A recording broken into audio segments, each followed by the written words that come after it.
Greetings and welcome to a mind-bending episode of Genre Grinder. Joining me is returning guest and co-creator of Directors Club podcast, Jim Laczkowski. Say hello, Jim. Hello, Jim. Hello, Gabe. You know, everybody does that joke now.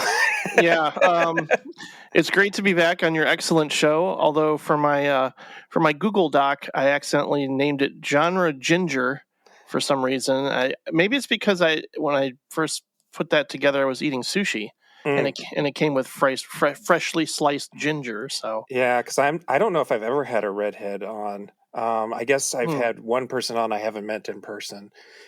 As far as I know, no redheads. Yet.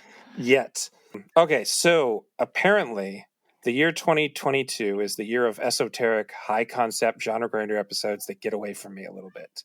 But I promise we didn't go out of our way to be confusing or opaque here. In fact, when we discussed ideas for this episode, we had more movies we planned on covering, but then after we started watching them, I realized that two of the ones I suggested just absolutely did not fit the theme we were going for and actually fit each other. So maybe for a future episode, we can maybe talk about that at the end. So this is going to just be 3 movies, which is less than I usually cover with Jim, but not unusual for other episodes. And also the 3 we're covering happen to have ties to the other episodes done with Jim, which were the nuclear scare movies, the techno horror movies, and the body snatcher movies. So really the second 2, but there is one little thing to the nuclear movies that we can say when we get there. Yeah. There's an end of the world kind of element to it. And so then basically what the best way to explain this is that Jim had the idea to do a certain kind of movie, and he was calling it brainwashing movies. But it became clear to me that he really wanted to cover altered states. And so I started looking at what makes altered states. And I was trying to break down the idea of movies that aren't about brainwashing or real world mental illness, really, or cult behavior. All things I'm interested in. Right. So those are all like future episodes possibly. But just sort of getting the sense that you wanted to talk about altered states, I said, yeah, we should, that is sort of fit all of those things, but it's also kind of its own thing too. And I wanted a name for this. So I looked up X-Men characters because I knew that there was at least one that had reality changing abilities, and that was Proteus. And I realized that also Legion can do that. And I think those are both Professor X's son. I'm getting in the weeds. I think you're right. I know Legion definitely is, and it's a show I actually really liked. Yeah, and then I think on the cartoon we find, maybe it's not in the comic, but in the cartoon I remember Proteus being Xavier's secret son or something like that. So I looked up and I thought reality manipulation, and then I'm like, we need a cooler thing than just that. So I went to a superhero wiki and looked up reality manipulation, and it had some AKAs on it, which were actuality manipulation, essokinesis, object reality distortion, creation embodiment, imagination manifestation. But the one I liked the most was existential state manipulation. Sound like Coheed and Cambria song titles or something. I don't know. They all do. I think existential state manipulation definitely sounds like a prog metal album. And Coheed and Cambria is basic. I have a note here saying it sounds like a good prog metal album, and that's basically what Coheed and Cambria are. Sure. So we agreed on that. We've kind of stopped on a collection of movies where the power of the mind changes reality in one way or another. Really 2 solid cases and 1 semi-solid case that was just going to be interesting to talk about. Yeah, well, I'm fascinated by films where, reality, memory, and, as you said, kind of just like existential terror all kind of collide in a way that leads to the protagonist questioning their own sanity in some cases. And I mean, it's especially in the case of the Lathe of Heaven, it's the psychological state informs the external world. Right. And yeah, I mean, all that kind of stems back to my interest in human behavior, and certainly some of the dialogue in something like Altered States does really interest me to the point of doing research and things like that. But no, I like these themes quite a bit, even when they're talky. Like in something like Waking Life, they sort of talk about reality and what does it all mean, and what all that kind of stuff. You can do a whole separate episode on just the many different things that people bring up in a movie like that. But these are more like extended Black Mirror episodes. So I was really focused on movies where something changed because of the power of someone's mind. And really, Altered States and Lathe of Heaven are the only two that quite fit. But we also, the third one we're going to cover at the end here is Brainstorm. So we're going to just get started with Altered States here, which was released in 1980 and directed by Ken Russell. And I'm guessing most people, if they know who Ken Russell is, he's probably best remembered for The Devils. Like, if you're a film buff, you're probably going to name The Devils and Crimes of Passion as your Ken Russell du jour. And if you're into pop music, you might know that he did Tommy and Liz Dominia. Yeah. But this is, I would say, his most direct, like, mainstream, like, made with a budget that apparently ballooned, and actors who weren't super famous at the time but became famous. It was made to make money, and he was a director for hire as well. I guess it's his most accessible, in quotes, film. Really, I mean, yeah, like the $1 Billion Brain's really accessible, and if you're in it for the music, Tommy is accessible, but like, yeah, The Devils and Crimes of Passion, he's really into being subversive, for sure. And this movie has subversive elements, but not to the degree of some of his other movies, which are like combative in their subversiveness. Odd timing too, with the passing of William Hurt. Right, and this was William Hurt's big debut. Basically, he wouldn't be famous. Actually, this movie sort of made him famous. It was apparently, it wasn't a hit, but it made some money and it had some impacts on everybody's careers. It was based on a novel by Patty Chayefsky. Yeah, it's Chayefsky, I think. Chayefsky, which was in itself based on a real-world sensory deprivation research by John C. Lilly. John C. Lilly and his, I guess he had people working with him who would go into isolation tanks under the influence of psychoactive drugs like mescaline and ketamine and LSD, and try to broaden their minds. And there was some sort of scientific study with it, but I guess it didn't really go too many places. So the novel is a sort of fictional variation on that, where the research does go places. But I don't think you didn't read the novel, did you? I think I read it. It's very weird. I feel like I read The Lathe of Heaven in Altered States maybe over a decade ago. Yeah. And probably around the time I was interested in psychology and sort of came across these names, especially John C. Lilly, who was a neuroscientist and, like you mentioned, wanted to explore human consciousness and dolphin communication. That's right. The dolphin thing was, I forgot about that. Was it? Yep. I wonder if his work also influenced Day of the Dolphin. Yeah, for sure. Something like that. Like he did a lot of interesting experiments, like you mentioned, for sure. So, and the character that William Hurt plays in the movie is absolutely not based. I mean, it's very, very, very loosely based on Lilly. So as to there was no nobody threatened any litigation or anything because he's not a great person, and I don't know, maybe Lilly would find that amusing. I don't know much about him as a person. But I should also say Chayefsky claims that his story was built around the idea of Dr. Jekyll and Mr. Hyde.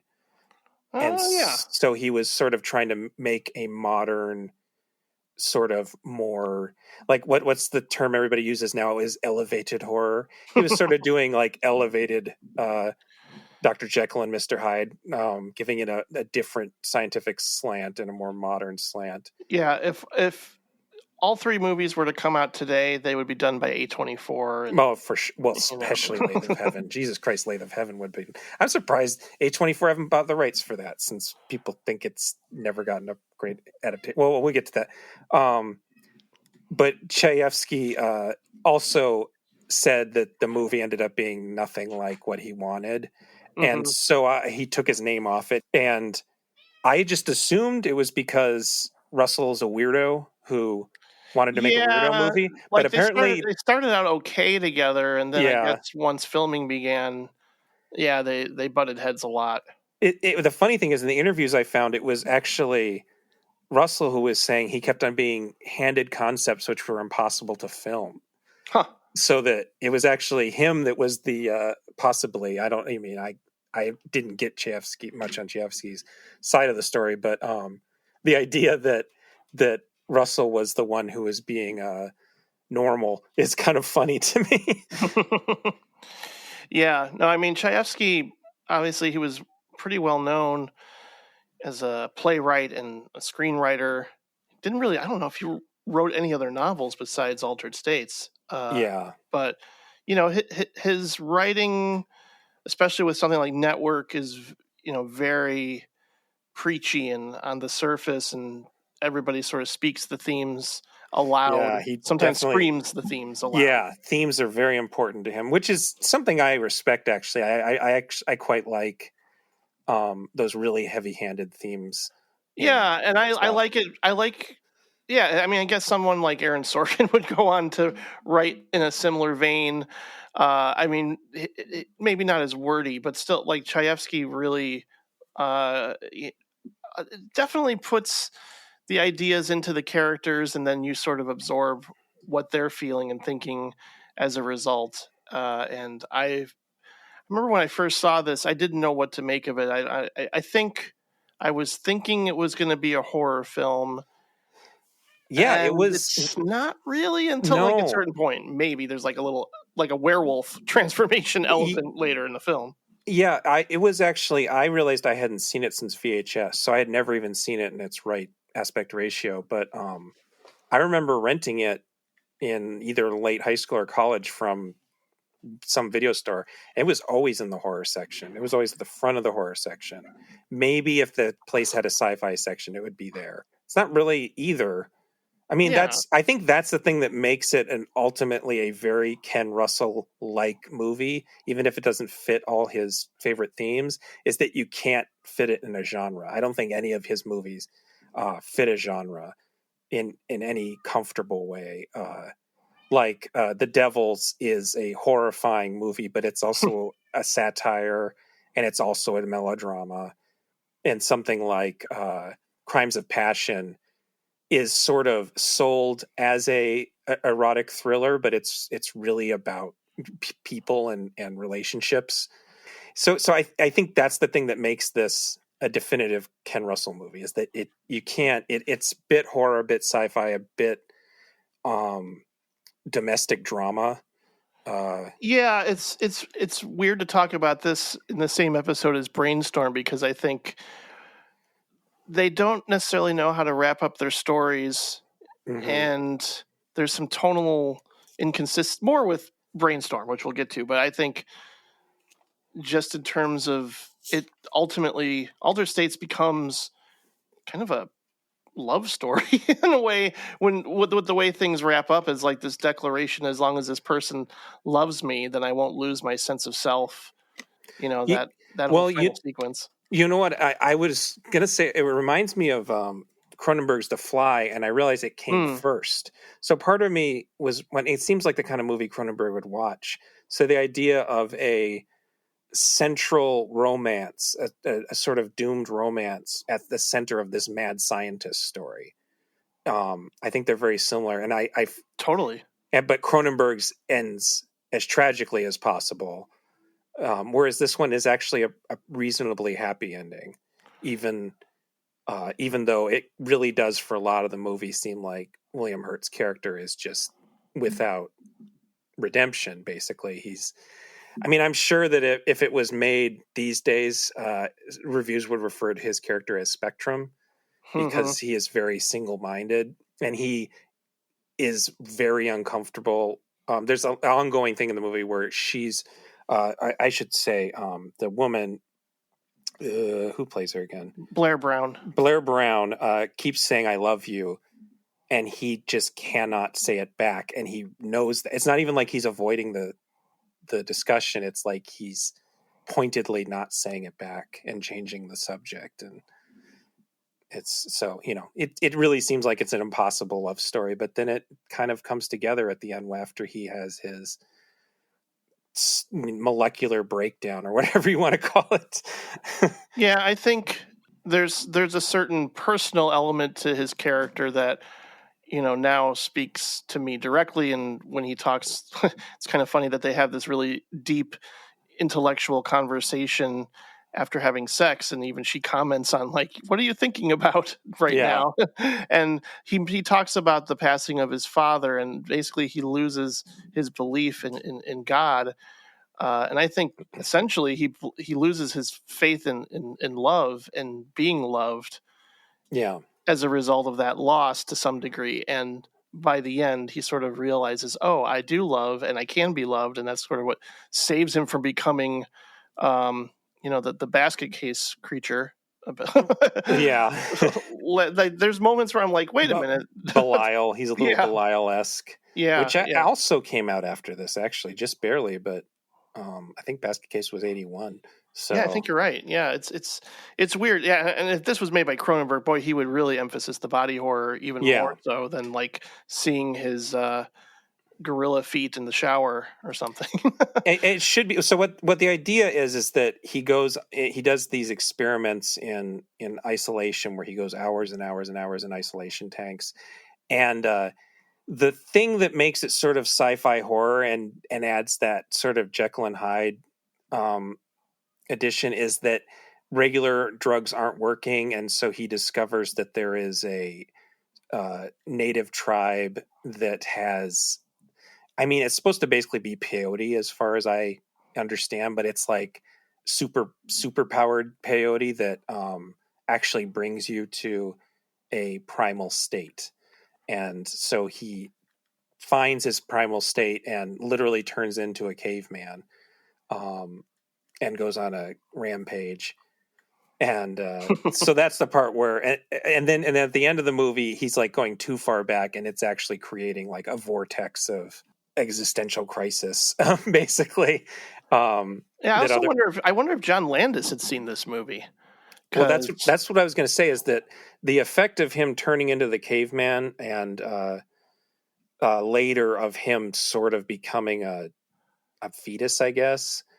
That was Dick Smith did it, and Dick Smith really did a lot of things first. He's a name that kind of gets forgotten in some of the, forgotten against Rob Bottin and Tom Savini, but Smith like trained everybody.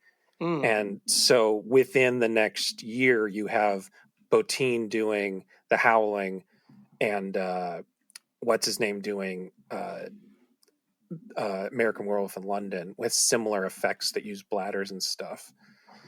I forgot his name too. Yeah, but so I think it's a really it's a movie that I kind of forget that it probably has an important place in a lot of it was seen by filmmakers. Even if it's not a perfect movie, it's a movie that almost certainly led to other filmmakers making great movies. Is sort of the way I saw it by the time it ended, and I remembered everything about it. Yeah, I think the original director was Arthur Penn, and I don't know how that would have worked. I think Ken Russell's like kind of ideal. Yeah, you can kind of see, I think, what Penn would be doing in the really the most normal scenes where people are interacting with each other. Sure, yeah. But even that feels like a Ken Russell movie. He has a thing in a lot of his movies where people basically explain their feelings to each other, and very directly at times. Yeah. And so that's definitely his influence, I would say. But I can sort of see how Penn would pull it off.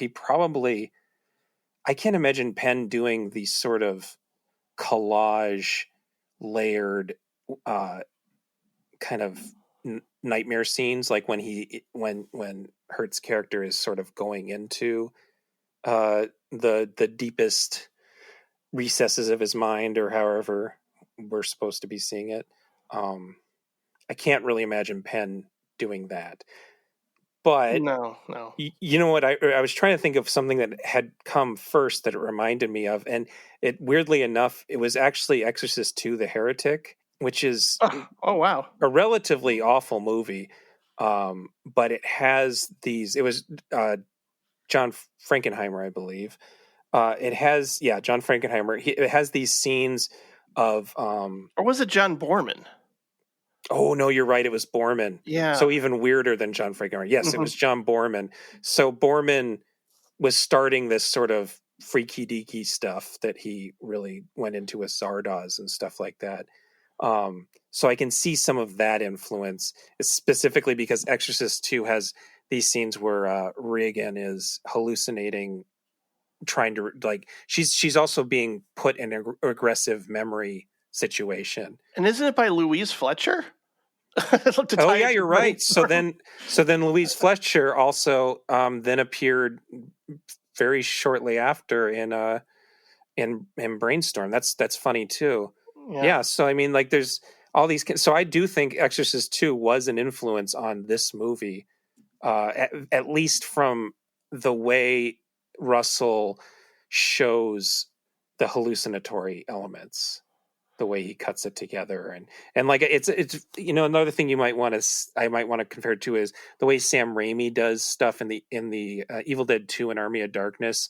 He and I guess Darkman, he has these layers of effects that he likes to do, and speed ramps and stuff like that. So it's trippy, but not in that fun trippy way. Not in like I imagine people probably did get high and go see this movie, but I can't imagine it would be a fun movie to be high while watching. Well, some of the religious imagery also made me think of Last Temptation of Christ. Oh yeah, that's another really good example. Because there's just a lot of crazy montages in that film where Jesus is hallucinating essentially, and this kind of goes into some surreal like fireworks and explosive imagery with the multi-eyed goat and the crucifixion, and the fact that he may or may not have eaten a lizard at one point, that's still up for debate. well under the effects of this special super drug, he may have eat the intestines of a very large monitor lizard of some kind. I should say there are multiple dead animals in this movie that appear to be actual dead animals that people might really be upset by that. I don't know if it's probably that they didn't kill them for the movie, but there are dead animals in this movie. Yeah. And it's just weird that, when he does transform into the ape man, caveman, it does remind me of American Werewolf in London, not just because of him transforming completely. It's just he winds up in a zoo. In the zoo, yeah. They both end up in a zoo and wake up in exactly. Yeah, it's very similar situation. It's very interesting. But no, I like he is, his social cues are off, and he's definitely lost in his own thought process most of the time, to the point where, I don't know how a woman would be attracted to him other than his, that he looks like William Hurt. I think. Well, that's definitely we should say her Blair's character is a anthropologist. Anthropologist, thank you. I almost said paleontologist, and that's not right. I think she's an anthropologist, so she does have some interest in this. And because he turns into a caveman, there is some overlap in their expertise there. An awful lot of the movie is about their relationship falling apart because of his obsessive nature, which is really common for mad scientists and Hyde stories, actually. And blink and you'll miss it. Drew Barrymore maybe in her first role as the daughter. Yeah, the little girl. Very little girl. Yeah. I think that's her debut. I'm pretty sure. If not, she was like an actual infant in something. And of course Bob Balaban is very good in this. I always like him. Yeah, he's always solid. There's something about the way he yells over people that made Christine really when we were watching it together really stressed her out. The scenes with him and Hurt screaming over each other. Yeah, or the what's his name? I forgot. I should have Charles, because I haven't seen him in that much, but he's got a very distinctive voice. Charles Haid. Yeah, as Parrish, the kind I suppose. Yeah, that's the one who's really screaming and yelling the most. Yeah, for sure. You shouldn't be doing this. You're crazy. You know. And then he goes along with it, which is like classic second in command to Frankenstein kind of situation. Well, the one guy is more of the Igor, but they're both a little bit Igor, I suppose. Where they're complicit and they're like saying maybe you shouldn't do this, but then they just go along with it anyway. Yeah, but no, I mean, like I do like his curiosity and certainly his his fearlessness to basically just try this concoction. You know, because like he starts out as this psychopathologist who really wants to. I mean, I think some of his earlier studies were involved schizophrenia, which he outright says he isn't sure isn't a disease. It's just a different state of consciousness. But I mean, he does go off the deep end to where it just compromises his physical health more or less. And you get two very interesting moments involving getting an X-ray, one involving John Larroquette, as one of the X-ray technicians. Yeah, it's one of those faces. I'm like, I know who this is, but I can't place it until the credits ran. I'm like, oh, that was John Larroquette. And then George Gaines is, I guess, the expert technician. He's got the very memorable line of, "This guy's a fucking gorilla." Yeah, yeah, because that's like the first sign that his body is changing, is that he has an ape's, a simian throat, basically. And the one thing I noticed that I think is fun is that it's very clear that the ape man is not John Hurt in an outfit, and it's a dancer. And sure enough, I looked it up, and it's a dancer, Miguel Gaudreau, who was part of. He was a lead dancer with the Alvin Ailey American Dance Theater and trained with the New York City Ballet. So a very good dancer who has some choreography credits, but that's sort of the way the caveman moves, as he sort of prances through scenes and then like yelps and then jumps into the ceiling. And I suppose that's another kind of Russell touch that he would make the monster a ballet, I almost said ballerina, but I guess a ballet practitioner, and instead of like a big what do you call it, a Karloff type. Yeah, because there's plenty of history of B movies about ape men. You know, like if you really broke this down, this does feel like somebody took a 1960s Mexican luchador matinee and tried to find the best way to make it appeal to an intellectual audience in 1980, late 70s, early 80s. Yeah, I was thinking, because this is post Nixon, and Nixon was very anti, like because there was a time where they were using ecstasy in therapy sessions, and certainly a lot of studies were interested. They still are. In fact, they're, there's a lot of studies. I have a friend who just did ketamine treatment for their depression. Yep.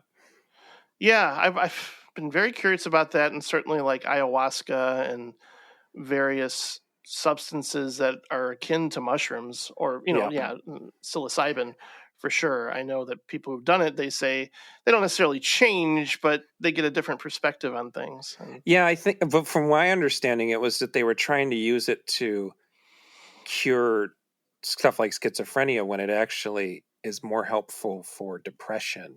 Yeah. So in a weird way, like probably in 1990, this movie sounded like ridiculous sci-fi nonsense. Like, but now in 2022, there is some truth to the research he's doing. Yeah, well, I went and I actually tried an isolation tank and floated, and really, to me, it was just seeing like, light patterns when you're trying to fall asleep, and sometimes you get those little flashes. Really, it was just like me kind of experiencing that in the dark while floating in the water. I didn't really obviously see Christ or any sort of imagery that you see when he's doing these isolation tank experiments early on, the things that he experiences, I'm just like, wow, he really went deep. Yeah. I mean, I think it depends on the person. Same with a hypnotic suggestion. It just depends on the person. The closest I ever got to isolation is getting an MRI, which is just noisy. Yeah, I'm usually okay. I was doing okay when I was getting a lot of tests done over the years, but last MRI I had, I actually had to tell the technician, I'm a little freaking out. I'm freaking out a little bit. I don't know. I mean, obviously the confining feeling, and then, you're stuck there for a while. I don't know. Maybe it just got to my anxiety a bit. Yeah, absolutely hate it. I've only done a couple, and I absolutely hate it. I did write down a note that something that I definitely never noticed when I had seen it before is the way time moves. It's kind of interesting because years will pass between scenes without it explaining that to you. So, interesting. Yeah. Hurt and Blair's character sort of go through a separation, and we don't know exactly how long it lasts, but it could have been quite long, actually, before they get back together. And I took that as not just a way of trying to. I'm sure that there was part of the way this movie was made is that it went so far over budget that it was sold from one studio to another. It was taken from Columbia and moved over to Warner Brothers. So I'm sure Warner Brothers had some sort of thing saying it can't be over 100 minutes or whatever. So some of the time movement, it was there to make the movie go faster. But I think it works because Hurt's character is only interested in certain moments in his life. And when he's in the isolation chamber, he has no concept of time. So I think it was kind of a way of sticking the audience in that sort of state. Honestly, I hadn't thought of that. That's a good point. Yeah. A movie it reminded me of, which it has almost nothing else in common with, was Brokeback Mountain does that, where time passes in a way that's just sort of, it doesn't stop to explain this is 5 years later, this is 1 year later. It just sort of lets you go along and figure out how much time has passed. Yeah. No, that's I can definitely see that, especially with basically they have a pretty fast and intense courtship, and then suddenly you're cut to them separating suddenly. Yeah, we don't even see their marriage or her being pregnant. They just have kids and are married. Yeah. I mean, part of me is like, well, maybe there were just scenes that they decided to cut that. Yeah, it's possible. Yeah, but at the same time, I think it helps with the pacing. I think this movie feels like the exact right length that it needs to be. I mean, you can maybe make the argument that the transformation sequence goes on a little while, but it's sort of the centerpiece, though. You can't blame them too much. Yeah, I mean, well, and it's another way it reminded me of early Cronenberg movies, is that it's exactly as long as it needs to be. I always think of how The Fly and The Brood both just end when we're done with the story and now they're over, go home. And I just always loved that about them. But do you get wrapped up emotionally in this film at all? Because, I mean, I think it sort of hinges on that to some degree, especially with the ending. Not as well. That's the thing, is I think that again, I'm going to keep comparing it to Cronenberg. It's the most like Videodrome, to the point where I think Videodrome was inspired in part by it. And Videodrome might have actually been something we should have covered for this podcast, because you're probably right. It is about the concept of reality changing reality. Well, and then they're also both movies where body transformations and transmutations are caused by ideas and emotional states. And then and Cronenberg does that way earlier in The Brood, the idea that an emotional state can create cancer or literal monster creatures, which is stuff I always love about his earlier work. And something like Existence to some degree, where their love of escaping through the video game universe alters their perception of reality to some degree. Like they get confused a lot. Like, am I real? Is this reality right now, or are we still in the game? That sort of thing. Yeah, and then in the case of The Fly in particular, I think, has a really, really good love story that I'm very emotionally invested in. 100%. Yeah. I think The Brood sort of pulls that off from the standpoint that it's not a love story. It's an anti-love story, sort of. This one, the Hertz character is annoying enough that there's always that part of me that couldn't really get as invested. But they do this really good stuff with Blair's character, and I think maybe the best scene in the entire movie is she is having a sort of breakdown, realizing that he's hurting himself by doing this, and she's being comforted by the other two doctors in their loft, and the camera remains outside the windows the whole time, outside of the apartment, and follows her from window to window. And it's this really long take that you don't even, because it's not fancy, so you don't realize it's a long take, but it's her from like coming home to totally breaking down to finding her resolve.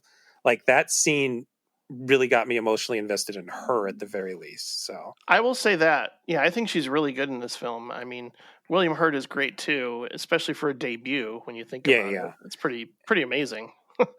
And he has a good arc in the end. Yeah. But he's a guy you're supposed to be sort of cold on for most of the movie.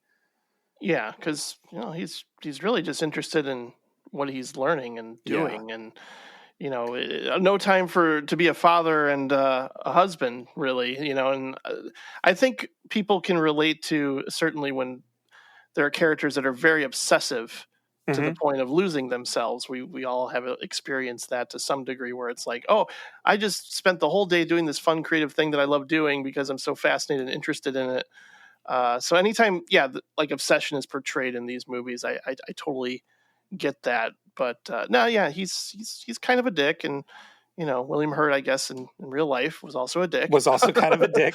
Yeah, he probably didn't get away with bad behavior on set at that young of an age, but yeah. Well, and I think that whole idea is at the heart of every good mad scientist story, because it's about someone who's not a bad person going too far. So Dr. Frankenstein, I guess Herbert West is a dickhead, but the guy who's the story is being told from him, Dan, he is not an asshole, and being around West's did I even say Reanimator? Did I just say Herbert West? In the Reanimator, being around Herbert West's obsession sort of destroys his relationships, because it's like contagious. So yeah. Well, geez, couldn't we have included From Beyond, maybe? From Beyond is definitely From Beyond is if we're really getting in the sci-fi weeds. From Beyond is the idea that there is another reality beyond ours that we can touch. Mm-hmm. So it's less about changing reality with one's mind as accessing the other reality and letting that change our reality, kind of thing. Yeah, it sort of changes their minds, because at one point, like the pineal gland or something becomes evolved. Yep. Yeah, which just goes back to the story too. Yep. That's a good one. I should watch that again sometime. It's been a while. Yeah. I mean, mad scientist stories are tragedies when they really work. So, No, and this one works. I mean, it's certainly some of the visuals, I think they hold up, even if I think the Take on Me, the AHA video. Yeah, that was the last thing I was going to say, is that this movie's biggest pop culture footprint is that the video for AHA's Take on Me, I shouldn't say ripped off, was directly paying homage to the end of the movie, where he's literally pounding his fists against the wall in a hallway to try to break his mutation, like between his reality, good reality, and this like monster he's becoming. That scene was like even framed similarly in the AHA video, which, if you haven't seen, is about a woman who goes into a comic book, basically, or not even a comic book, but like a Saturday, what do you call them? Comic strip. That's what I was looking for. Goes into a comic strip and falls in love with the little man within the 2 minutes of the song. And she escapes, and he tries to come out with her, and he can't seem to break out of his comic book sketchiness. And so he's beating the walls to try to and then like, so there's all these things like Family Guy and I'm sure The Simpsons that are spoofing the music video for Aha's Take on Me, maybe not even realizing that they're actually spoofing Altered states, yeah. Altered states. I think that the effects hold up because I think we're at a point now where non-digital effects or like in-camera effects have an interesting look about them because our eyes are settling on what makes bad digital effects. For sure. So I think that like stuff like obvious green screens and comp stuff like pre-digital comping and all that stuff, I think it holds up pretty well. Yeah, I'm always hooked by this conceit, and certainly when you have some psychedelic imagery, even when it's sensory overload, that never fails to be interesting to look at for me, especially from this time period. Like when I think of sensory overload, though, I can imagine people tuning out of a movie I just saw, Everything Everywhere All at Once, where it's just nonstop, kind of a barrage of different multiverses and different things and different alterations, which I could see people like saying, well, that's too much, too ADHD, too music video-y or whatever. Right. But for me, that one completely worked. And going all the way back to this movie, I think pretty much all the visuals work for me where I don't roll my eyes. And certainly it gets a little 2001 at times, especially with that score. Like there's moments where I'm just like, geez, you guys love 2001 with, like when he first arrives to take the super hallucinogen down in Mexico. There's definitely like kind of that orchestrated screech score. Yeah. I mean, and that's almost one of the things that makes it closest to a horror movie is just the soundtrack alone. Yeah, no, definitely. The soundtrack is sometimes telling you it's a horror movie when it's not really being a horror movie. So yeah, I guess I didn't have anything else written down for this particular movie, but glad I revisited it. I liked it. Yeah, no, I like it more and more the more I watch it. There's something about it. Definitely taps into my interests anyway, so it makes sense why I respond to it. Yeah, apparently it didn't have an HD release until really recently, and all the DVDs have been full frames. So, so I guess it's sort of waiting for people to rediscover it because now you can see it in a high definition and its correct framing. So that's nice. Speaking of correct framing, high definition, and digitally remastered, Lathe of Heaven, which was released in 1980, is not a studio picture with a bloated budget. No. It is a made-for-TV movie with a $250,000 budget. Not just made for TV, but made for public television. Like it doesn't even it has a public television tax dollar budget, not a ABC Walt Disney money budget. And it's based on Ursula K. Le Guin's 1971 novel, is also called Lathe of Heaven, which is one of the few books I've read more than once. I did not read it a third time for this, so it has been a while. But I got it on hold at the library. I'm curious to revisit because it's a short, easy read. Yeah.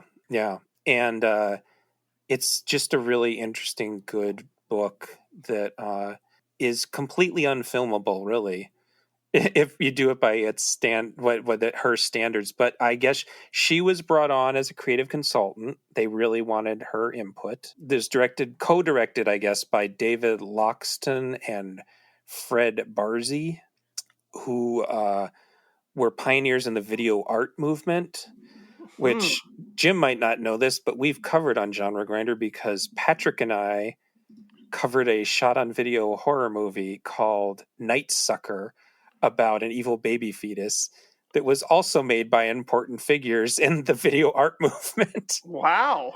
Yeah. So the best way to explain it, it's pretty self-explanatory. But I guess the thing that makes video art different from just art film is it's usually designed as part of an exhibition where you're supposed to experience multiple screens in a some sort of gallery of some kind. And it's not really meant to be experienced or watched like a movie. It's meant to be experienced like you're looking at an art piece. So there's rarely any sort of narrative. In fact, narrative can get in the way because you're supposed to be able to experience different pieces whenever you come across them. So narrative almost gets in the way. Well, David Loxton, he won an Academy Award for The Times of Harvey Milk. And, Yeah. He became a really good documentary filmmaker, which is almost the opposite. Yeah. It's as real as you can get. And then did he do the one we covered on the nuclear one? Was it him or Barzy? It was him. Yeah, Countdown to Looking Glass. That's right. Which is a really early, groundbreaking mockumentary about, also made for TV, about a nuclear strike, a possible nuclear strike, that's told entirely from a newscast. Which, it's not the best of those movies we watched, but it's so good from the standpoint that it sticks to its concept really close. And that's really what I want out of. I wish there were more sort of mockumentary horror movies that weren't told entirely from a solitary point of view like that, like as if we were watching the news and seeing this unfold in front of us. That would be interesting. Really cool. It's really cool. And these directors did a Vonnegut adaptation, I think, for public access television, maybe, called Between Time and Timbuktu, which I am going to check that out. Yeah, I'm curious. I'm not aware, but I mean, Vonnegut, I suppose, is another sort of science fiction adjacent author that is really hard to adapt his stories, but people have gone out of their way to continue adapting Ursula Le Guin and and Kurt Vonnegut stories. I think we've gotten some good Kurt Vonnegut movies, but I don't know if we've ever gotten a genuinely good Ursula Le Guin movie. Even the one that Studio Ghibli made wasn't very good. The Earthsea one, that was maybe my least favorite Studio Ghibli movie, at least from ones I've seen, which makes me feel bad for her because she's very supportive of things, that she was a really awesome person. Is there a documentary about there was I've seen a sort of short one that was made for PBS recently, a little bit after she passed away, which helped. It's only about an hour long, but it fills in a lot of the gaps. Yeah, I'm curious to learn more about her. I mean, I mentioned Vonnegut too, but I think I like a story like this also brings to mind Philip K. Dick, because he's had some stories that sort of involve shifting realities, like Ubik and Eye in the Sky.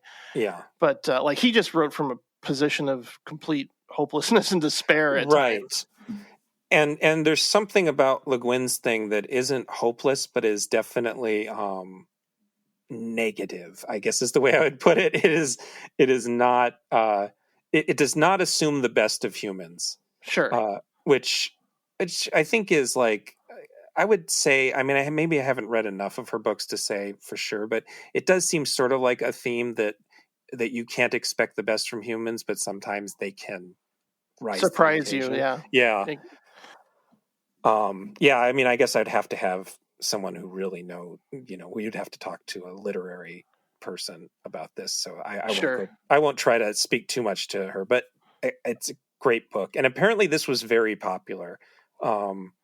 It was because it was made for TV and PBS. It was only really meant to be shown the one time. And they didn't keep any of the film stock. So it was only the video, which is just not, it's pretty low res. If they would have kept the 16 millimeter, they could have but for all I know, all the special effects they did were done in on video, like, which is the story with some of the Star Trek extended editions. So there was really no way to have a really good version of it, but because it kept on being requested, they eventually put it on DVD, and they just did their best to remaster the stuff they had. You can see it on YouTube. That's where I assume that's where you watched it too. Yeah. The DVD's out of print, I think, because the DVD's even out of print. Yeah, so you can see it on YouTube. It definitely is in bad enough shape that it might turn people off to the experience, but I think once you get going, it kind of normalizes itself. And well, I guess the other reason why it wasn't available is because there's a scene where someone listens to Little Help from My Friends, the Beatles. Yes, that took a long time for them to get it out, I think, because of that fact. And so what they ended up doing, which is what they probably should have done much earlier, is they replaced the Beatles version with a generic version. Yeah. It's very brief, and it wasn't worth going through the trouble to keep the Beatles version in. I don't think so. I think they did the right thing. I read the book a long time ago because any scenario involving dreams, I think I'm just 100% on board for. We could do a whole genre grinder on dream movies, probably. Yeah, we actually talked about. I remember us talking about that too a while ago as another option. Yeah, because this would fit right in, and certainly there are horror examples, science fiction examples. There's a wider spectrum. Yeah, with that theme, but I mean, the book is kind of talky, if memory serves, this is a faithful adaptation. It's pretty faithful. Yeah, it's pretty. It's as close as you can get. I mean, the book doesn't need to be super high budget. You don't need to. A lot of this, we haven't even described the concept. The concept is there's a man. It's in the near future. Which, funnily enough, I remember the first time I read the book, it took me half the book to realize they were even in the future. Because, like, the most sci-fi element is the thing the psychiatrist uses to help the man. And I didn't catch on that he was, like, going to a weird government job, and and that it was always raining, and just all the little minor dystopia elements I just completely missed. I once read a book called what was it called? It was called Desolation Road, and the entire book takes place on Mars, but they never call it Mars, and it took me most of the book to realize the reason they were describing the Earth is red and that people were aging at a different rate than they would on Earth. Gosh, that sounds familiar. They were on Mars. And I was like, oh, so yeah, it's not Le Guin's problem. That's my problem. But there's this near future, there's been some sort of nuclear, and I guess we can talk about that later. There's been some sort of nuclear annihilation of some kind that may or may not have led to this dystopia. It's a little bit 1984. It's like a light 1984. And there's this man who has the power to change all of reality, not just the reality surrounding him. When he dreams, and he has certain dreams, he calls them effective dreams, that will change reality, and nobody but him will notice because they're all part of reality, which is a really heavy concept and a really good concept for like mental illness, exploring mental illness, because I'm sure that is like not understanding reality and what's real and what's not, and disassociation and stuff all plays into that. So it's a sort of, what if that disassociation was real and everything did revolve around you? God, that's a lot of pressure. Yeah. And so his way of dealing with it is he takes drugs, and the movie begins with him having overdosed. And so he's required to talk to a psychologist. What was the name of that drug in Dream Warriors? Was it Hypnosil? Hypnosil, yeah. I can't believe I remember that. They don't have Hypnosil in their universe, though, so he's just like ODing on opioids and shit. And so the guy's name is George. He's played by Bruce Davidson of Willard and X-Men fame. He's he had an incredible debut as well with Last Summer, which is a movie Patrick introduced me to. And I haven't seen that one. That's a heavy coming of age movie with him in it, and he went on, I think, like 10 years later with an Oscar nominated performance with a Longtime Companion. Yeah, he's got this really nice, like, he's like a kid trapped in a man's body, but he's not naive, If it's very like grounded. Yeah. He acts like a kid who's wise. Like, it's just part of like his persona. And he does play a lot of victims like Willard. And this guy is a victim. George doesn't have a lot of agency in this particular movie. He's really sort of like a conduit, kind of. He's a conduit for everything else, and he knows it, and it's frustrating. So the doctor, Dr. Haber, played by Kevin Conway, who's a TV actor for the most part, very great, another guy with a great voice. It's not made clear, but it's something about this machine he uses called the Augmenter that he uses to hypnotize him into a deep sleep is somehow protecting Dr. Haber from the reality switch. So he realizes it's true and it is switching reality. And so most of the story is about Dr. Haber trying to use George to make the world a better place. But it's like a monkey's paw kind of a thing. it's a monkey's paw situation where every time you change something, in fact, one of the things that happens is when they wish for world peace, aliens come basically, and that happens in that Simpsons Treehouse of Horror monkey paw episode where that's right, where Lisa wishes for world peace and they melt down all the guns and then the aliens come and take them out with just boards. Yeah, well, it's like he tells him to dream of no killing of humans by other humans. So you got to also maybe bring aliens into the equation there, because when you say that, then I guess aliens can come and destroy us. But it turns out that they aren't hateful and violent, right? Because then they change it again, where there was just a misunderstanding. So, but every time he tries to deal with overpopulation. And it's actually even a plague. Yeah. It's even worse than Thanos. Like it kills not half the population, but I think they say 6 billion, which in 1980 is the vast majority of people on the planet. It's still the vast majority, but I think we're at 7.5 billion these days. In 1980, there probably wasn't even 7 billion people on the planet. So it wipes out it kills a lot of people, and George feels very bad about it. And Dr. Haber is basically blaming him. But George also can't get out of the situation because he's being required by his job, which is a government job, to continue going. And so his only way out is to get a different psychiatrist. And so he goes to there's basically 3 characters in the story. There's other characters, but Miss Lalash, how do they say it? I think it's Lalash. Yeah, Margaret Atwood plays her, who is in Color Purple, but is Margaret Avery. Yeah. She's mostly known for television as well, but she I believe was nominated for Color Purple, and she was. I think you're right. Mm-hmm. Multiple people are nominated for that movie, but she agrees to try to help him get a different psychiatrist because she can recognize that something's not right. And then she ends up in the room, and she ends up protected. And so she sees what happens too. And Le Guin's not exactly subtle with her opinions on things. The idea that this psychiatrist is basically the villain, even if he thinks he's doing well, is definitely an opinion.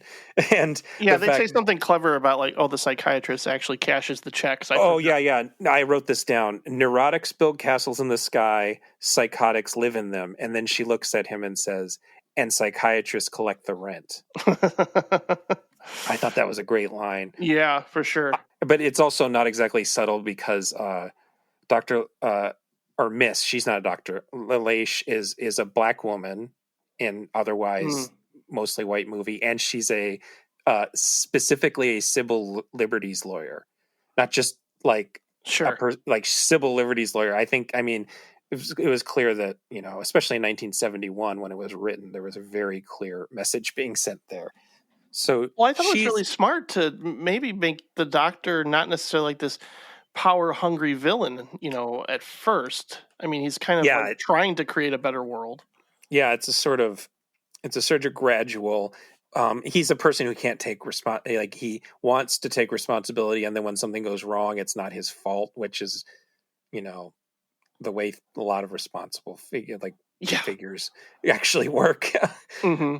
When it works, it's your fault, but when it doesn't work, it's everybody else's fault. But he does stuff like he wishes for a world without racial discrimination, and so everybody just becomes gray. And that Haber doesn't understand why that's bad, but because he's fallen in love with Lalash, George is saying, does she even exist anymore? Because she was a black woman, not a gray woman. That's right, yeah.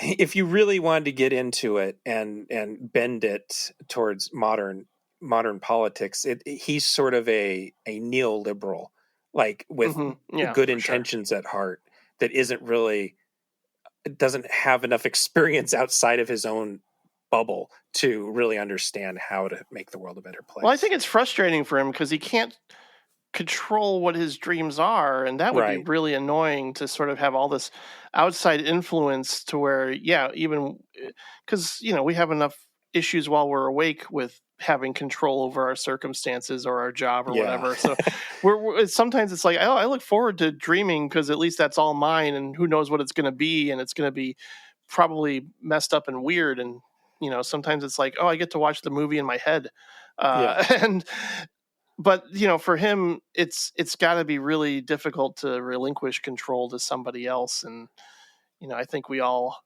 experience that in some way. So that's another sociological kind of implication going on with just this psychiatrist is actually changing his mind, right? and from the from Haber's point of view, it's because George is a patient that's fighting against him, and so and so I mean, there's a lot. I mean, there's always that thing where when the villain or the antagonist in this case is a psychiatrist or doctor of some kind, it feels like the piece itself is anti-mental health. I think in this case, it's pretty clear that it's anti-bad mental health. Yeah, I would hope so. Yeah, I mean, he doesn't have George's. I mean, he has what he thinks is the world's best interests at heart, but he definitely doesn't have George's best interests at heart at any point in the story. Oh, no, that's true. I mean, he basically creates his own empire. Yeah. Well, and George says, I just want this to stop. And instead he's like, no, I'm going to do all these other things. And then at the end of the story, acknowledging that the way to make it stop is to make you dream that you don't do it anymore. Which doesn't really work, but at least he had in mind a way to make it stop that he was just keeping from him. All three of these movies sort of end with a psychedelic trip, or at least some crazy imagery that you can't necessarily understand what's going on in a way that I think for this one hurts it a little bit. Even though I get the impression that it's like, okay, Haber's out of control and he's,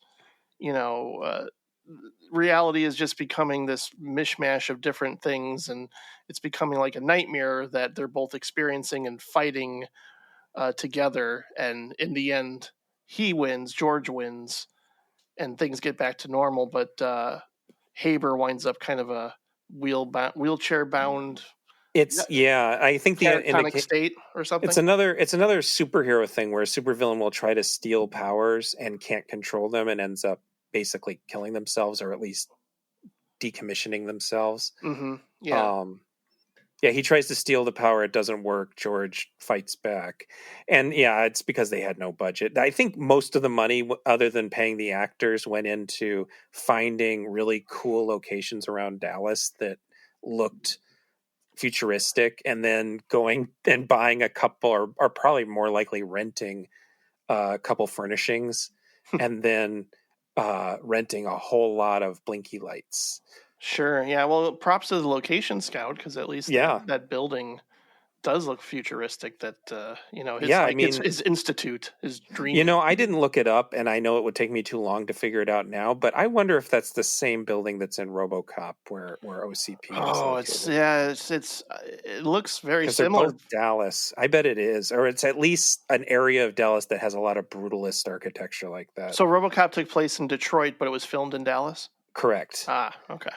Yeah, I don't know what it was about the 80s. Dallas probably had a really good, like what Georgia has these days. Really it was a popular show, too. Yeah, it was a popular, I guess. The actual show Dallas, yeah. which I assume was filmed in Dallas, but for all I know was filmed in Toronto or something. North Carolina. Vancouver. I don't know. Who knows? The thing you were talking about is you were curious when we were chatting earlier about the ending and what it really means.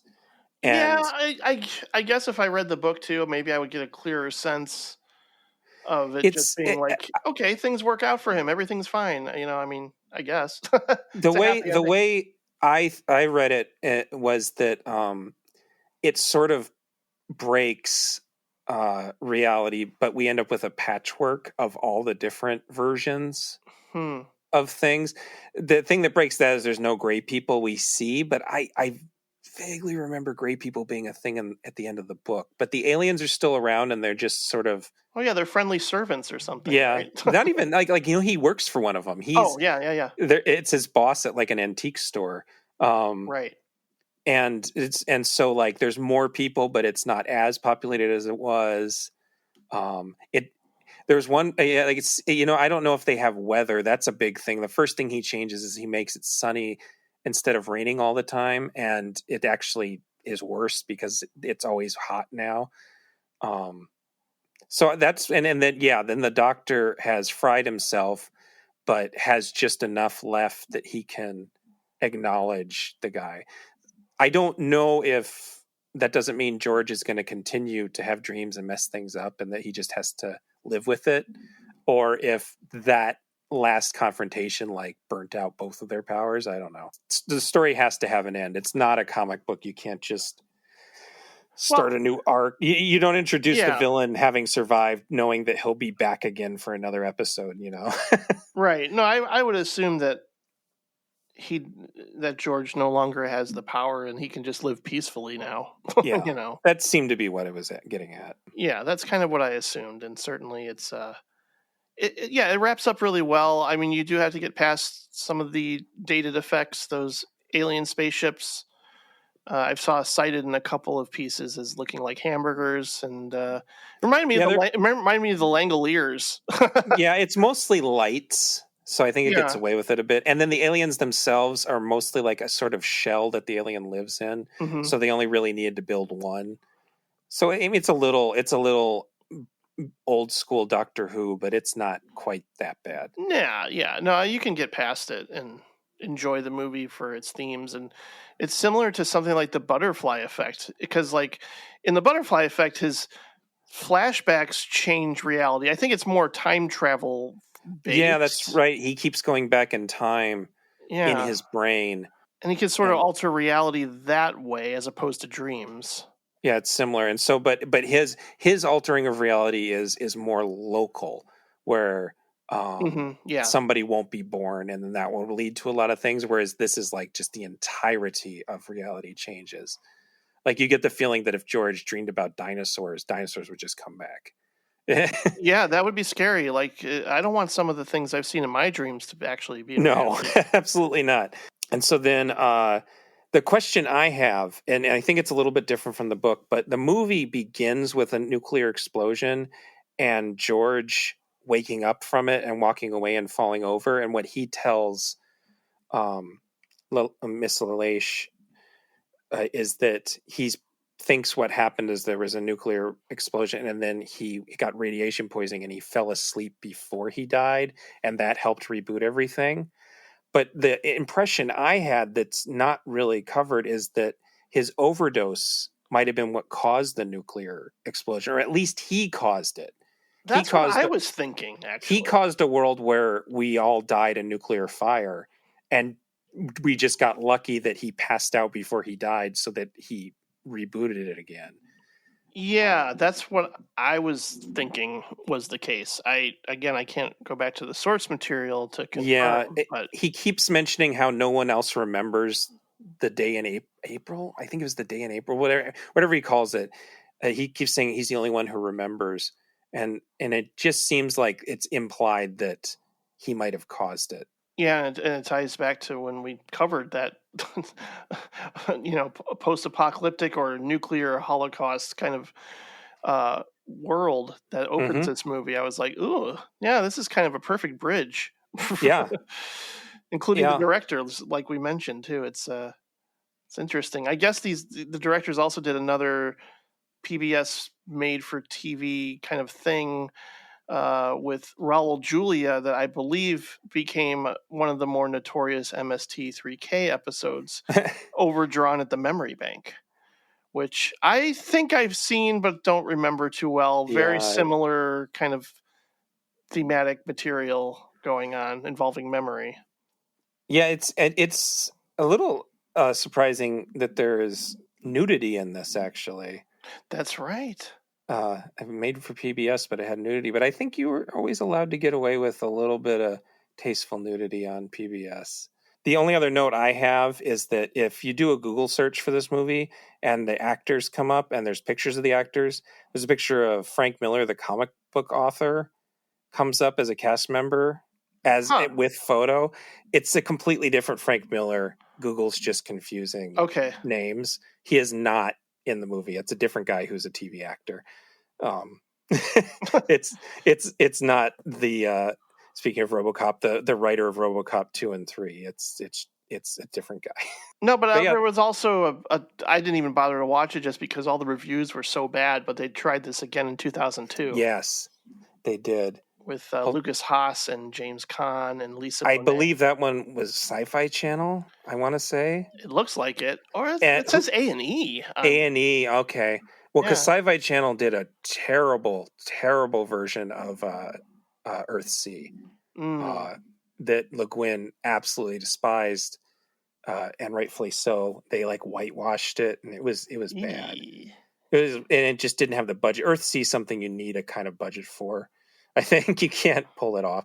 Yeah, it was like a 2-part movie of the Lathe of Heaven, and nobody liked it, so I never bothered. I think I watched a couple minutes of it when it first aired, and I had cable and just gave it up because it was weird. Yeah, I didn't read any positive things about it, so I figured, nah. I do like this one though. I really do. Yeah. It's as good as you can expect for all of its limitations, and it kind of uses a lot of the limitations to its advantage. Oh yeah. Just coincidentally, we had just watched because it's on. You can watch it at home now. We watched the Spider-Man No Way Home. Oh, that's right. Yeah, and it kind of has the same ending where he meets the girl who has forgotten him because reality has changed. That's right. Wow. I guess spoiler for Spider-Man, but you could do a whole episode on multiverse movies. Oh my god. Well, that's the thing is that now multiverse, I mean, is like the big thing now. Yeah. Marvel's really leaning into it and now like you said, everything everywhere all at once. Mm-hmm. Yeah. And the Doctor Strange movie's coming out soon, directed by Sam Raimi. Which might end up being the first movie I see in a theater since COVID started, because I really like the idea of seeing a Sam Raimi movie in a theater. Oh, yes. Well, I'm not into the Marvel comic book universe that strongly, but Sam Raimi is attached. I'm there. Any other thoughts on Lathe of Heaven? I don't think so. I think I'm good with it. Yeah. All right, let's move on to what was going to just be our third of 5, but excuse me, I close my soda. Last movie, which is 1983's Brainstorm. Which, if you thought the other 2 movies had messy histories, holy shit! Yeah, wow. This sat on a shelf. I mean, for obvious reasons. Yeah. So the thing that I don't particularly want to get into, but that I should mention, is that this is the movie that was being made. When Natalie Wood died. Yeah. And Christopher Walken was there when it happened, or that day at least. And there's all this talk that her and Walken were having an affair, and that put suspicion on her husband and Wagner and Walken for that matter. So there's a lot of really seedy, sad things behind this movie, because they did complete it without her, and they did delete scenes that took place in lakes or pools. Oh yeah, the scene, there's supposed to be this whole sequence with the son, because we were first introduced to him, I think, while he's swimming in the pool, which they have in the home. He has a weird fucking pool, but that's beside the point. Yeah, but I guess when he was supposed to put on the headset, he was going to have a nightmare involving drowning. Oh yeah, you definitely got to cut that back. Yeah, they certainly did. So it was a movie, and then from what I read, because I tried to do research on this movie, and almost all the research revolved around the technology that went into making it and Natalie Wood dying. But they apparently cut some scenes, and then the studio actually tried to just write it off as an insurance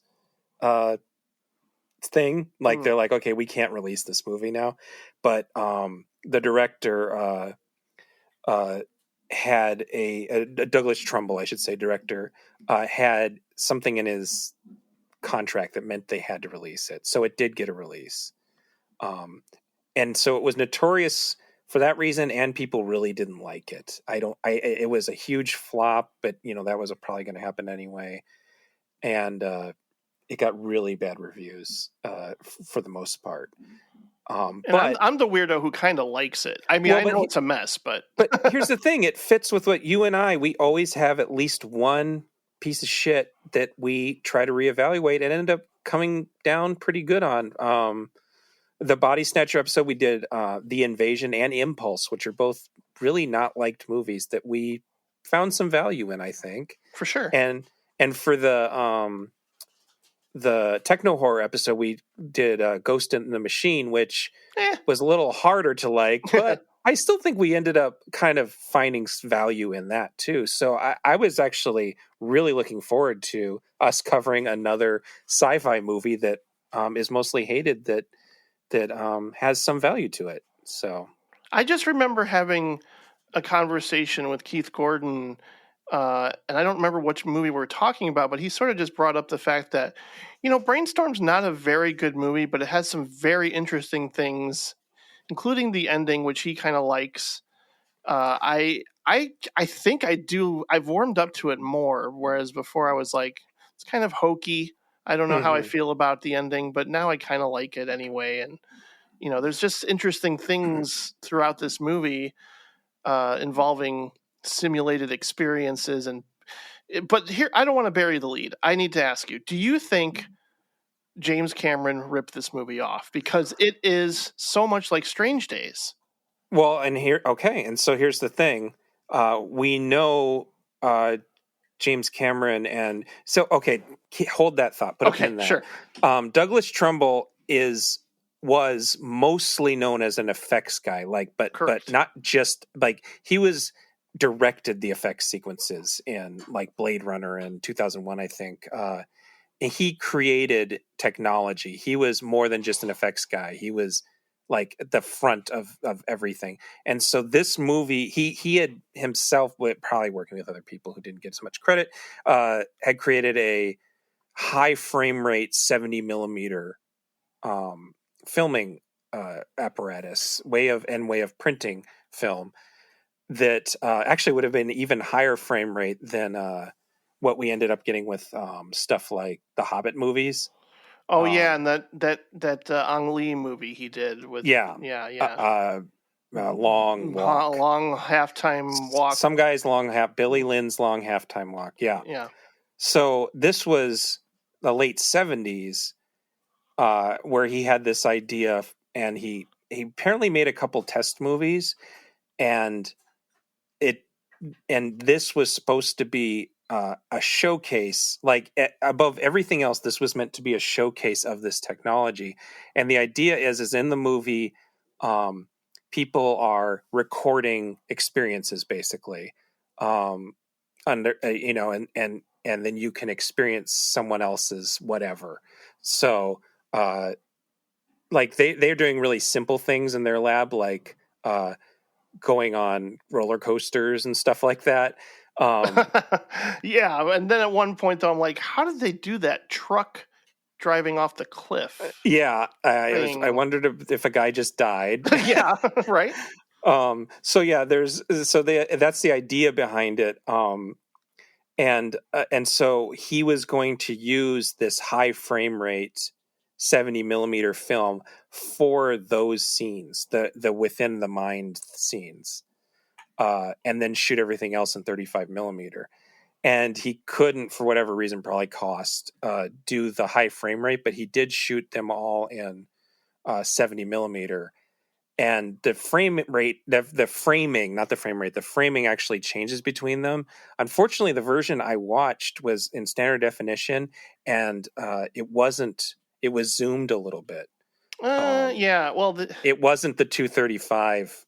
It was 166. Yeah, well, it really, I found that to be a little jarring, and I normally can look past, especially when you're seeing something on the big screen, when the aspect ratio changes. There's certain movies nowadays, well, heck, again, Everything Everywhere All at Once does it, but in a way I think works. In watching it, I guess on a TV, the non I guess, virtual reality bits are really boxed in like TV ratio, I think. Yeah. And so we're not experiencing, and actually it would be probably very overwhelming on a big screen, to tell you the truth. Yeah, I wonder. Because it's super fisheyed. Yeah. Anyway, there's all these technological things that are way ahead of their time. So we have high frame rate, which doesn't happen until the 2010s. We have an aspect ratio switch, which I suppose happens in some movies. I think it happens in Doctor Strangelove, but doesn't really become a thing until IMAX becomes mainstream. Right. And then you have shit like Transformers movies changing aspect ratios between cuts. I hate that.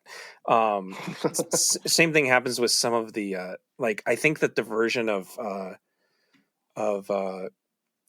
Shang-Chi on Disney Plus does that too, where just for some reason some scenes will be a different aspect ratio, and but in this case there was more of a reason behind it. I don't know. I thought it was an interesting idea, but he couldn't pull it off just because it was too expensive. So that's like hurdle number one for this movie, is that he can't even do the thing he wants to do technically. He used mono sound for the not the regular scenes, and then stereo sound for the enhanced reality scenes. And it's like, there's still a lot of experiments here that I don't know if entirely paid off and worked consistently.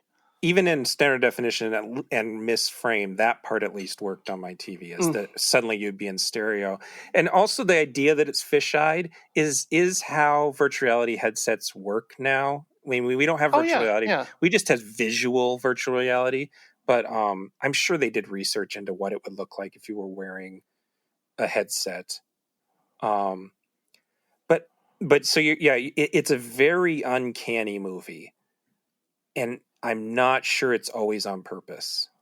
No. This went through a lot of writers. I mean, initially, I think the original story and script was by Bruce Joel Rubin, who he's made kind of a career dabbling in like Tales of Death and What Comes Next with Deadly Friend, Ghost, and Jacob's Ladder. And he's just an interesting writer, somebody I wouldn't mind talking with, maybe just as an interview, just because of some of the things that he's contributed, especially Jacob's Ladder, which is one of my favorites. But this clearly went through a lot of conflicting ideas and tonal issues. So. Way too much. Yeah. It's like, even if Natalie Wood hadn't died and they had had a final cut, I can't imagine it would work tonally, because there's just so much going on. And so like you said, well, the thing I was going to say, to put the pin in James Cameron, I forgot. James Cameron did meet with Trumbull about doing a version of his thing. It was called Show Scan. Yeah. His 60 frame per second thing. He actually met with him to do a thing about that for Avatar sequels before Trumbull died. So wow. So we know that Cameron is aware of Trumbull's work, but watching this, I was just like, God, I mean, Strain Days should have. I'm surprised Trumbull didn't sue, because it's pretty much the exact same premise, only they use CDs, like mini discs, to record. Yeah, and memories. In this they use big, massive, reel by reel tape. Yeah, I think it's an idea that happens in sci-fi enough that you probably aren't allowed to actually sue. You're probably right. Yeah. It's probably just doesn't work. But it's definitely very. I mean, there's also similarity to the way it's used. It's almost like Strange Days could be a sequel. Like, totally. The technology is created in this movie, and there are hints of how it can be abused. My idea now is to basically take this idea and have it applicable to phones. And so, I can relive this memory I have now on my phone. Yeah. Because that's just the way technology has evolved these days. What I'm saying it is too much going on is that part of the movie, like, it hints at, there's like 8 million different subplots that kind of make their way to the end. But one of them is that some guy, they have sort of underground pornography version of this, and some guy experiences it and he can't stop experiencing it, so he sort of fries his brain. Orgasm loop. Yeah, which is sort of like a precursor to the kind of thing that happens in Strange Days, where people are now experiencing how to murder someone, and stuff that's just absolutely terrible. And a lot of the mainline plot of Brain Scan is the idea that Brainstorm. Sorry, Brain Scan is is another Ghost in the Machine like movie. It's like Freddy Krueger in a computer. The idea is that it's being kind of taken by the Department of Defense and being processed as something the military can use. Of course, it's going to turn into war games. Yeah, and so it's like a double. It's like like War Games and Project X, sort of. Yeah, a little bit of Daryl, kind of. Yeah. And then Strange Days, and then I mean, there's a little bit of like you said. Well, Flatliners was the one that came to my mind. Oh, sure. Yeah. And then the way the science is working has a little bit of that sort of. Another thing Cronenberg does for Scanners, or De Palma did in The Fury, it's kind of a Stephen King Firestarter does it too, where there's government interest in new technology. Right. But it never really commits to that, so it's not a thriller. And then there's a very long piece, which is one of the more successful things. And I'm guessing you probably came to the same conclusion, but it's sort of Eternal Sunshine of the Spotless Mind. Oh, yeah. Where Christopher Walken's character and Natalie Wood. Why am I? It's just going out of my mind. I have too many names in front of me.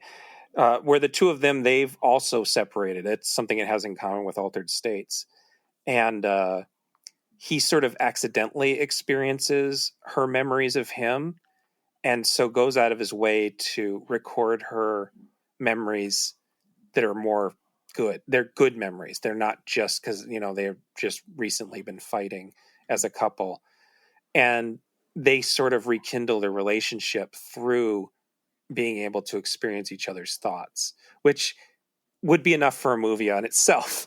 And it's sort of like the reverse of Eternal Sunshine. Well, no, it's kind of the same ideas, because Eternal Sunshine is about someone who regrets deleting all these memories. Yeah. This is like someone has forgotten things and is they're falling back in love because they are remembering movies. I kept on waiting for the other shoe to drop there, but it doesn't. It's interesting though, because I always bring up that quote from Roger Ebert. Like every so often on the podcast, I'll mention, Roger Ebert said movies are like one big empathy machine. Yeah. And in this movie, it sort of literalizes that with the little device that they use, where you get to basically experience what the other person is experiencing to the point where maybe you can help understand where they're coming from. Like this would be amazing for therapy sessions. Yeah. and again, that would be a movie, just using this sort of sci-fi element to bring back together two people that were in love and have children, or a child who's totally played by the kid from European Night of the Creeps, I think. Oh yeah, he's Night of the Creeps and one of the National Lampoon Vacations. I can't remember which. I think it's European. Is it European? Yeah. Night of the Creeps is his bigger one. But so that would be a movie. But then there's also this sort of idea that Louise Fletcher plays. They sort of imply a love triangle that doesn't exist between Walken, Fleischer, and Natalie Wood. Mm-hmm. When it really seems like as the movie progresses longer, you realize that Fleischer and Fletcher. Am I saying that right? Is it Fletcher? Or yeah, Fletcher? It's Louise Fletcher. Yeah, Fletcher. And Fletcher and Walken don't really have a relationship that's sexual. They like kiss each other when they get good news, but that's sort of like there's not a love triangle there. And so there's this like other story about her character recognizing, like, the good thing about the driven mad scientist is her character recognizing the danger of the government being interested, and him just thinking it's too much fun, and like she's just like, fucking up his groove, man. And why are you raising all these problems? We should just sell it, you know. But then that it doesn't really commit to that movie either. No, because she has to have a heart attack from all that smoking. Yeah, she has a heart attack, and so that's the one thing that I was saying maybe makes it fit with our theme here about about the mind altering reality. Is I feel like there was an implication that it was bad for you to be using the early versions of this stuff. That it might have actually led to because her heart condition is related directly to stress, and so I'm like maybe she experienced too many other people's stress. And the guy who gets stuck in the porno loop and can't really become a normal person after that. He kind of does, though, doesn't he? That's what surprised me. He's still a little bit. There's like in the one scene, because it's another thing that's sort of dropped, but it's implied that he kind of has to go through rehab, basically.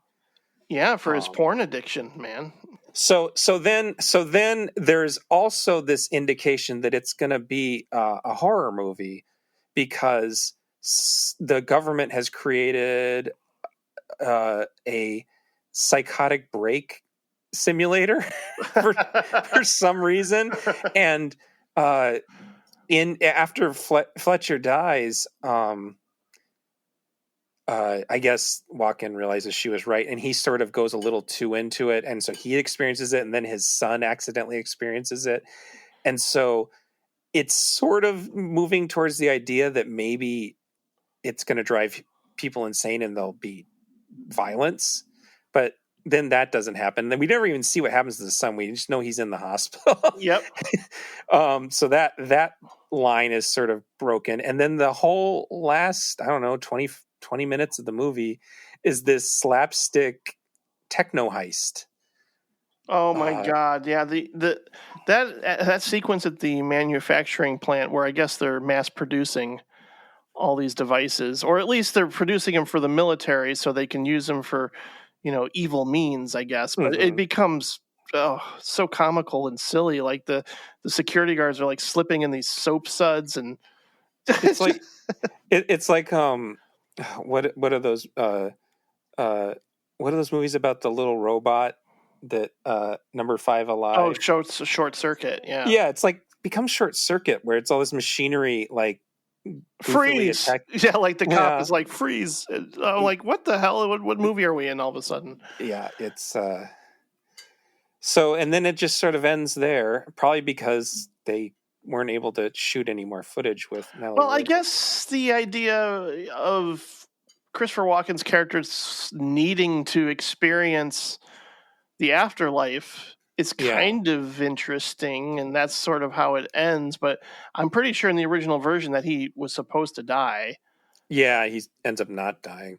And I mean, there's just so many moments where when Fletcher is dying, she purposefully puts on the headset, and I was like, okay, is she going to put herself into the computer? And that she just puts her death in there, and then Walken has to experience the death, and I'm like, okay, this is going to drive him over the edge. And no, so I did think it was going to turn into a sort of Flatliners or like you said, Jacob's Ladder situation where the dead world would be encroaching on the real world.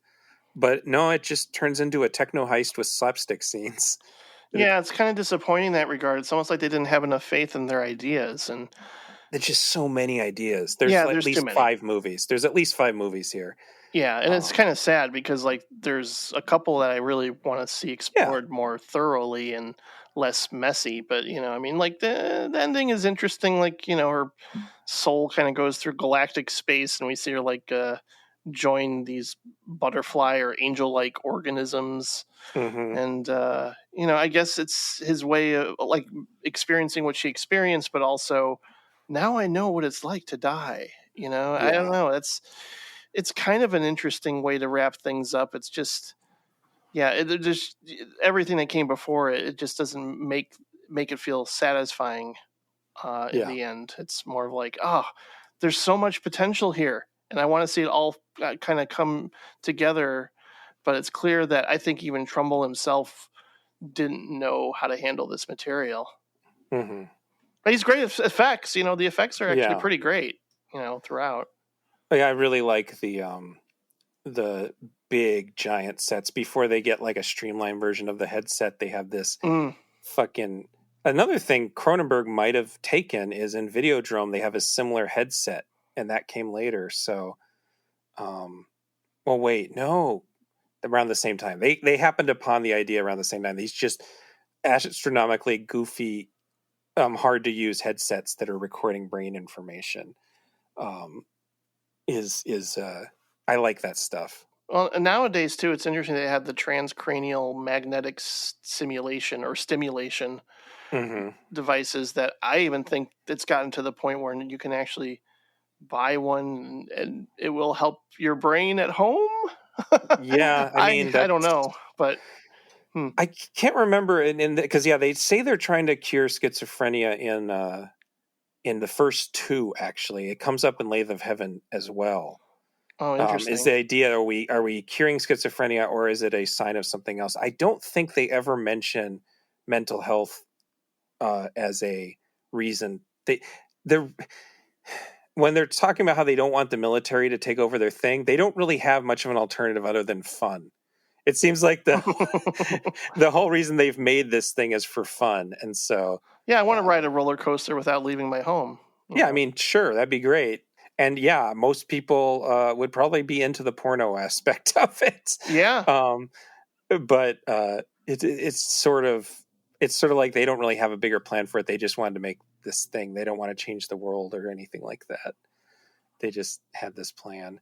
I mean, there's another scene where he put the guy who is trying to do the tests puts the brain device on an ape and it freaks Walken out. So there's just like so many hints that Walken's gonna go bad. And no. Well, I heard an interview with one of the writers that said that Christopher Walken's heart was not in this movie. There's some scenes where he is very, especially towards the beginning of the movie, where he is very obviously being dubbed by himself, but I don't know. It like lent itself to the whole uncanny feel of the movie. But there's long scenes where he's being dubbed, so I don't know if he put in a shit performance or if they had a problem with the audio, but it doesn't seem like anybody else is being dubbed. He put all of his energy into the Dead Zone, maybe. It was just like retired for this one or something. Again, speaking of Cronenberg, I guess Cronenberg we just should have done a Cronenberg episode, but and I guess it has some things in common with the Dead Zone for sure, as far as about changing reality based on memories, but different delivery mechanism. Yeah, no, I think it's an interesting movie. I don't think it deserves to be loathed. Because I mean, I think that's what ends up happening. A lot of movies that are loathed, they're loathed because they can't pull their shit together. When movies that are boring are the ones that should be loathed. Yeah, and this isn't boring, and certainly, again, thematically, I think a lot of the ideas are very interesting, and I guess you kind of expect maybe for the time that it's going to combine science fiction with the military conspiracy subplot. And the only thing I was just wondering too is like, he knows that she died of a heart attack, but yet he puts on the device. I mean, he eventually rewires it and changes it, but I was like, dude, what are you doing? You're going to have a heart attack too. Yeah, that's what I assumed, that he would just kill himself. Yeah. I mean, it's like he figured out, I guess, how to change that from from happening. But I think by rewiring it, he actually killed somebody, like another technician on the other end or something. Like, again, that was fuzzy for me. Yeah, a lot of it's fuzzy. In the version of the movie where he's obsessed with death and needs to experience it is a more coherent movie than what we ended up with. Yeah, and I think that's why the ending is the least interesting, but again, not satisfying because you're not as invested in their love story. And it's just sad. It's just sad, because the death of Natalie Wood sort of shadowed this film, and I think Douglas Trumbull also isn't the strongest director, and from what I hear from that, narratives, and actors, I think even the writer said that, like, Douglas Trumbull didn't really know what he was doing in certain instances, but he put all his heart and soul into the effects, like you normally would, for other movies. So So I don't know. I guess that's all I have to say about that one. James Horner's soundtrack was really good. Mm-hmm. That's another thing I could say. It sounded a little familiar, but I liked it. Yeah, I thought all the scores were good. Oh, actually, I do remember there's one part where before the psychotic break experience, there's like a government official who warns you, like if you're experiencing this, you're about to experience a psychotic break. If you don't want to do that, you need to stop now. And then there's a countdown, and I'm like, some techno group has used this as the beginning of like this sound clip is perfect for like there's a countdown like for the beat to drop right there. Like this has to have been used by somebody over the years. Yeah, I wouldn't be surprised. Again, it's I feel like, man, I want to make. Can somebody just pay me to remake all three of these movies? I'll write the scripts, and incorporate new technology to make it modern. There's just you don't really need to even rewrite Lathe of Heaven. Oh yeah, that's true. That's true. Yeah. But this one for sure. I mean, this could be a mini series with how much shit they're putting into it. It could be a series. Like it could just be an ongoing thing about all the different good and bad things about this technology. Well, that actually is a nice transition into again, I hadn't seen this in a while, so I don't know if I can necessarily lump it in or recommend it wholeheartedly, but there's this Netflix miniseries called Maniac. Mm-hmm. I forgot about that, but you're right. Cary Fukunaga, and it was written by Patrick Somerville, who is really, I think, recently has taken off with his, oh my gosh, what is that new apocalyptic? I should have wrote it down. Station 11. That's it. Station 11. It was based on a book, I think. That's sort of like, critically acclaimed. Everybody that saw it, I believe, loves it. And so he's kind of, that's his jam now. Like he's going to adapt more books for HBO by that author. But it's interesting that one of his earliest books was called The Universe in Miniature.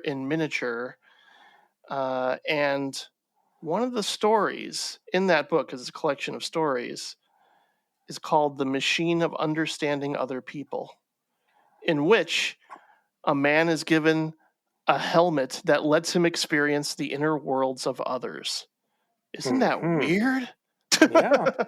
I'm gonna have to read that. I'm very curious. But like Maniac, I saw it. I can't remember every little detail about it.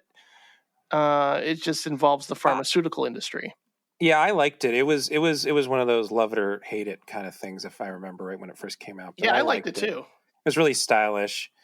I guess that's what you get. Yeah, it's visually stunning, Kojima. Well done. Yeah. I mean, again, I don't know if I got wrapped up in it the way I would some other shows. And Emma Stone and Jonah Hill do pretty good in that show overall. I remember liking it, but I don't remember specific details. But I think it would certainly fall under the category of what we're talking about. And then we can say that the other movies we were considering were Perfect Blue and Berberian Sound Studio. But the more I thought about it, and I started to pack those in with stuff like Black Swan, which are movies about someone's perception of reality changing, and we're experiencing it with them. It's not as much about someone changing reality. I mean, then again, Brainstorm kind of wasn't either, but it was such an interesting movie that it felt like we still needed to cover it. I guess you could say that reality has changed between the married couple because and I do think the machine is having an effect on people physically. Oh yeah. Some kind of it just seems like another one of very many things that just didn't get fully fleshed out. But so I mean, down the road sometime we should do I mean, those are just three movies: Perfect Blue, Black Swan, which is like Perfect Blue, and Berberian Sound Studio are kind of that's like a totally separate one. Maybe that's what we'll do next time. Maybe we'll do the brainwashing one, which is kind of broad subject, I suppose. Again, cults are interesting to me. I mean, maybe we could do an episode just on fictional cults alone, or on factual cults that are like, oh god, yeah. There's a lot of opportunities there. There's, I guess, movies where people are manipulated in some way to where they completely change. Really do get to me. I mean, I don't know where. I know Patrick's going to do a commentary track for Possessor pretty soon, and I don't know where that would fall under. If that would I mean, I guess, isn't that body switching kind of? Yeah, that's a body. Yeah, that would be the way I describe that one. Yeah. Body swapping. And then it's also a case where someone's losing touch with what's real and what's not. Yeah, that was an interesting one. I didn't particularly like it. It was interesting. I wish I felt, because a lot of people loved it, and I was like, I don't think I loved it. I was just like, no. It was interesting. I really ended up probably unfairly in my brain constantly comparing it to Videodrome, because I think that they touch upon a lot of the same things and come at it from completely different points of view. Yeah. And so that was a little unfair of me, but I mean, I brought it up several times today. Videodrome is one of my all-time favorite movies. I like a lot of Cronenberg movies, but I just love that movie. And I even love what other people probably don't like about it. That it has its cheesy moments and it has its heavy-handed moments, but I think that it all works so well. There's something about the era of the early 80s and even something like Brainstorm or Dreamscape where, yeah, there are some dated things about it and some cheesy things about it, but for some reason I warm up to them as opposed to think that it's a bad thing, Like I think that happens I think there'll probably be something we're sick of in modern movies that we'll like more looking back on it in 20 or 30 years. That'd be nice, because I'm tired of most modern movies. Like, yeah, that's why, again, Everything Everywhere All at Once, I was like, oh, good, I can love a new movie again. I mean, again, I can see it not connecting with certain people, but at the same time, it was like, oh, cool, I feel good again. It's like, I really wanted The Matrix Resurrections to be something that I warmed up to immediately and went like, oh, good, this is what I wanted, and this gets me back and excited about a big spectacle movie again. But that didn't work for that one. That was really a movie about movies, so it was kind of separate from I mean, movies about movies is also its own subject, but that one's even. Are you keeping a big list of? Oh yeah, I got a Google Doc full of ideas. Oh, that's great. Keep this going. It's great. Yeah. Well, I'm going to try to do the next one I have planned. And I'm not going to say what it is now in case we don't do it, but I'm trying to get a little less high concept with the next one. Oh, cool. Patrick will be joining me for episode 200 of Directors Club this month, I should say. Okay, cool. Yeah. Cool. It's going to be fun. And then, so that's the place where people can find your stuff most readily is for Directors Club. Yeah. And that's is that your preferred Twitter as well? Well, I stick to I guess because there's more followers on my personal Twitter, which is Jim _Laczkowski. I guess I tweet more from there, and then if there's something there's something related to Directors Club, then I just retweet it there. Yeah, that's exactly where I'm at. Yeah, I should say to people they can follow Genre Grinder on Twitter at Genre Grinder, or they can follow at Gabe M Powers, which seems to be the preferred way to do it. So, and then otherwise, I can be reached on the Genre Grinder website and the Genre Grinder Facebook page. Do you have anything else to say about these particular movies?